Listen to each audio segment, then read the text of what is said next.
ఓం నమో భగవతే శ్రీ రమణాయ. చాలా సంతోషం నాయన. ఎందరో దేశ విదేశీయులు మహర్షుల వారిని దర్శించడానికి వస్తూ ఉండేవారు. వారి వారి మానసిక పరిణితిని బట్టి వారు వేసే ప్రశ్నలు కూడా ఆ విధంగానే ఉంటాయి. ముఖ్యంగా ఒకరు అడుగుతున్నారు, సమాధి స్వభావము, దాన్ని సాధించేటటువంటి మార్గము కానీ విధానం కానీ ఏదైనా ఉన్నదా అని. నిజానికి వారి దృష్టిలో సమాధి అంటే నీ సహజత్వము, ఆత్మ ప్రకాశాన్ని గురించి అడుగుతున్నారు. అంటే దాన్ని చేరే మార్గం అడుగుతున్నారు దయాత్మ బుద్ధితో, అంతే కదా. దానికి మహర్షులు వారు ఏ విధంగా సమాధానం చెబుతున్నారు చూడండి.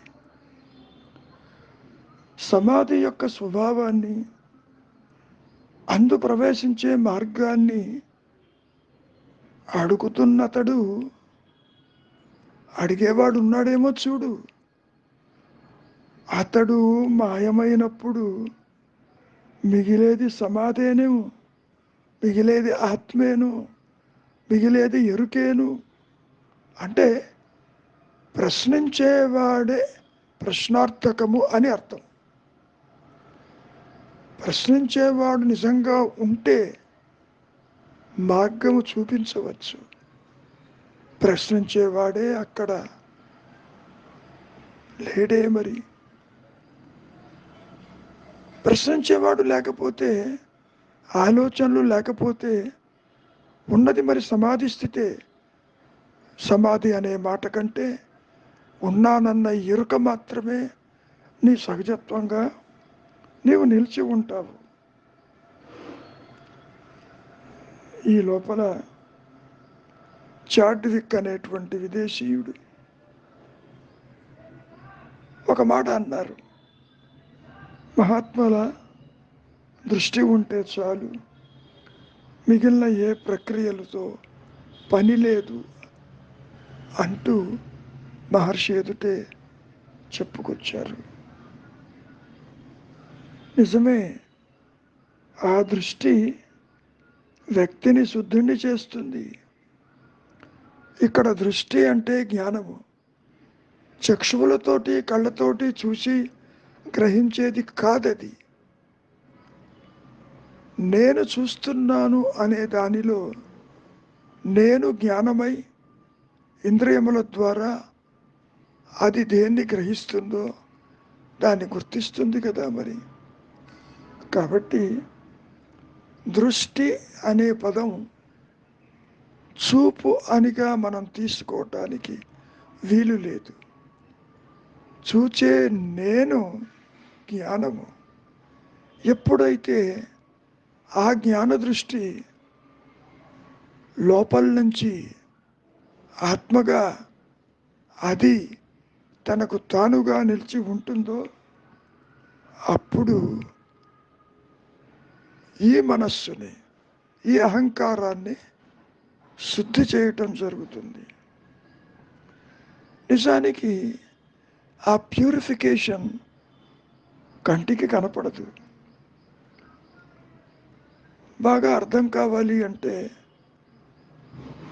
ఒక రాక్షసి బొగ్గు ఉంటుంది, అది రాచుకోవటానికి, అగ్ని కణాలు అంటుకోవటానికి చాలా టైం పడుతుంది. అదే మరి గన్ పౌడర్ ఉందనుకోండి, వేడి తగలంగానే పేలిపోతుంది కదా. కనుక ఈ దృష్టి ఎప్పుడూ ఉండదు.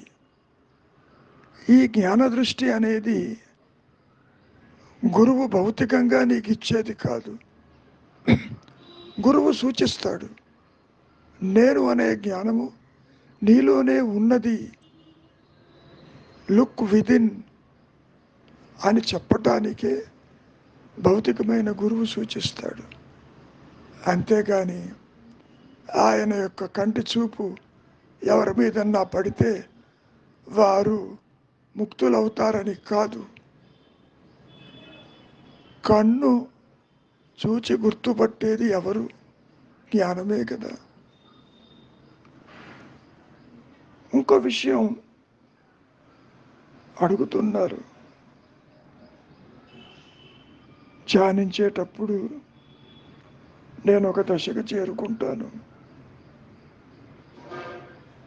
దాన్ని శాంతి అనండి, చింతన పరిణిత అనండి.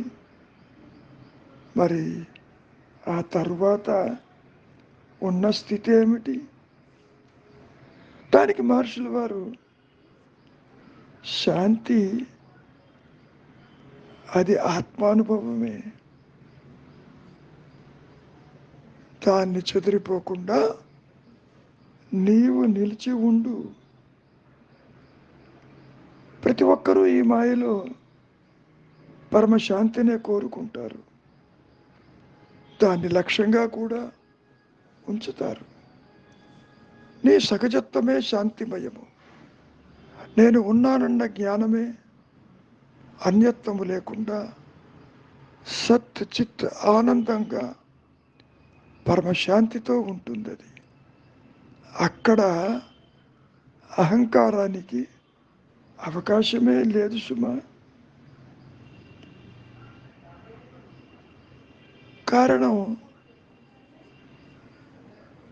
అది ఉన్నది లేనిది సృష్టి. ప్రతి ఒక్కరూ కూడా ఆలోచన లేని స్థితి యందు పరమశాంతిని పొందుతారు. దానికి చక్కటి ఉదాహరణ నీ నిద్రావస్థ. నిద్రపోతున్నప్పుడు నీకు ఆందోళన కానీ, భయము కానీ, ఇతరత్ర ఏ వ్యాకులత కానీ, శారీరక మానసిక రుగ్మతలు కానీ, చింత కానీ ఏ ఒక్కటి తల ఎత్తలేదు కదా. హాయిగా నిద్రించాలని చెబుతున్నావుగా బయటికి వచ్చి. అటువంటి శాంతి పూర్తిగా తాత్కాలికము. అది శాశ్వతమైతే అదే ఆత్మ అనుభవం. ఇక్కడ శాశ్వతము అనే పదం నిజానికి ఆత్మ ఎప్పుడూ శాశ్వతంగానే ఉన్నది.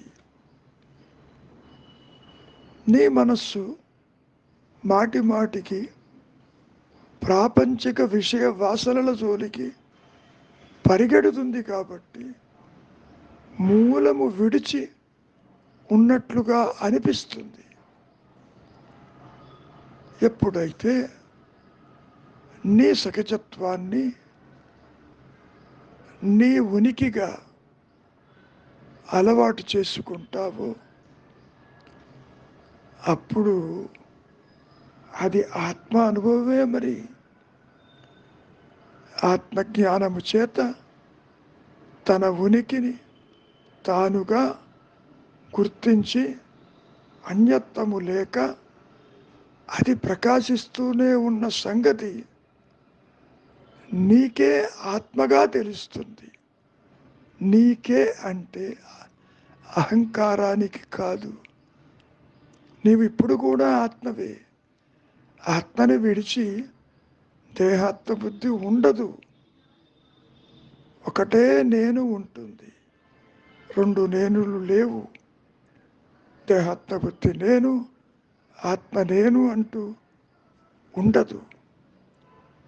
ఆలోచన లేనప్పుడు ఈ మాయా నేను అదృశ్యమై తన మూలమైనటువంటి అహం స్ఫురణగానే నిలిచి ఉంటుంది. దాని నుంచి ఏది రాదు. నీకు ఇక్కడ ఇది అలవాటైంది కాబట్టి ద్వైతము సత్యం అనుకుంటున్నావు, సంసారము సత్యం అనుకుంటున్నావు, ఇతరులు ఉన్నారనుకుంటున్నావు, జనన మరణాలు కష్ట సుఖాలు ఉన్నాయని నువ్వు భావిస్తున్నావు. ఎప్పుడైతే నీ సహజత్వము నీకు అలవాటవుతుందో అక్కడ సృష్టి ఎక్కడ, జనన మరణాలు ఎక్కడ?